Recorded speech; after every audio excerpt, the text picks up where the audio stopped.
So your dashboard is going to have your 10 most recent documents. But when you really start using this, most of the time your documents you're going to be managing them under the Manage Documents tab. And here you can filter things. So if you want to find only rep agreements, you can say representation, but you're also going to you want just representation in the name of the document. Okay. So you can do that in filters, and then it'll bring you the buyer rep, seller rep, things like that, Gotcha. and your Okay. amendments to your reps. You can also, typically if you're in an office with a managing broker that needs to see things, when you create a document, it starts off in a draft mode. It can be shared with a managing broker so that they can review it and approve it, after which they would change it to say approved. You can send it for e-signature by And change. how is e-signature set up? Pardon me? How is e-signature set up? So e-signature, let me go into edit here and I can show you that. So when if something's in an approved status or in a draft status, you'll see that this says download over here. Mm-hmm. But once it's changed to e-signature, this changes to say start signing. And So now, that's where you put in the different email addresses and names of the parties. yeah. Now, right now, even though it'll combine them for downloading, it won't combine them for signing. So let's say so you have to set them up separately for signing. But if I wanted to have it sign the rep agreement, I would just click on that. Here's my um, Mm-hmm. signatories. So when I click on send, it doesn't actually send. It actually gives me the document so I can make sure that the signatures and dates are placed on the document correctly. So first of all, if I want initials done, then I'm going to have to drag that over, but there's no initials in Legito sign yet. So they're going to make a lot of enhancements to this over the next, in 2024, probably first or second quarter. Right now, in order to do initials, you just have to drag a text box over and Okay. then have to type it in. Okay. Well, Color, I guess you can drag a signature box over to both sides of the page and just do it that way.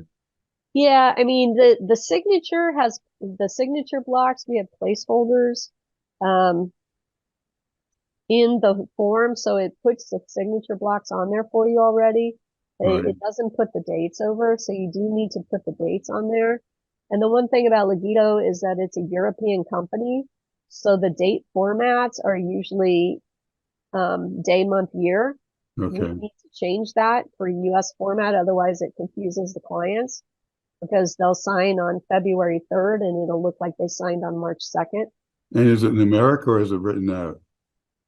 It's numeric. So So, what you do is once you drag the date out here, you click on the date, and then you go up and you just select month, day, year, and then oh, I it'll see right format there. it Gotcha. correctly.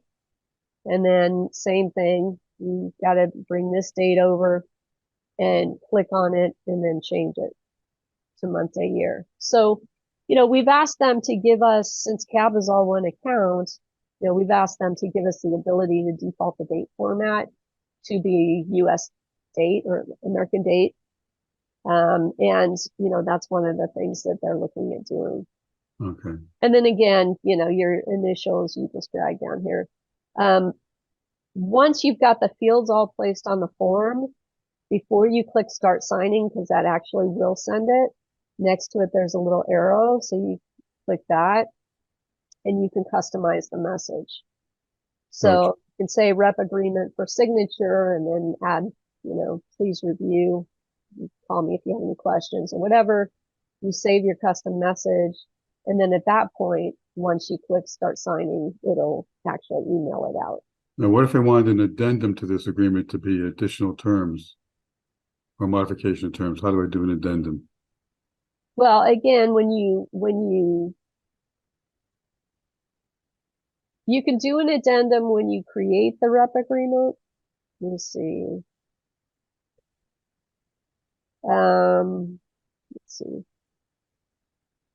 You edit the rep agreement. If you have a Oh, specific right there. Gotcha. you upload it here and Yeah. you attach it to it. And then if I want to change the addendum later, how do I do that? Well, if you're doing, okay, so I would only use this upload for static addenda that certain companies have a static addenda that never changes. It's just additional terms that they always add. So I would only use this if it's static. If it's not static, then you basically want to go back to um, your dashboard for your managed documents, and from your seller rep agreement, okay, you would create an addendum, amendment or addendum. You just say create. And that way it'll create it. It's always going to be there. You can edit it if you need to. It's going to merge all your data in automatically for you. But that would be a standard addendum as opposed to one modified for this particular agreement. Is that right? The other that was on the rep form where you drag and drop it in would be a standard amendment that is I only gotcha. to be Okay. implemented every agreement. This one would be custom to the given seller. Can you scroll up for a second? So where's the text of the addendum? That's what I was just about to show you. So that's down here. So you'd say amendment 1, I'm amending a rep agreement. What's the date of the amendment, and you can put today's date. Are you extending the rep agreement? No. Changing the asking price? No. So, whatever you're changing here, you would just select. And then are there other modifications? Yes. And then here's where you would enter in whatever. So, you know, you So got one. if I wanted to modify the dispute resolution process or Yeah, agency representation or whatever, I would put this all in here. right. And then here you can add another paragraph. So you can go to 2, blah, blah, blah, Gotcha. and add another paragraph. You can go, if you want to, 2.1, 2A, 2B, 2C, whatever. Gotcha. Okay.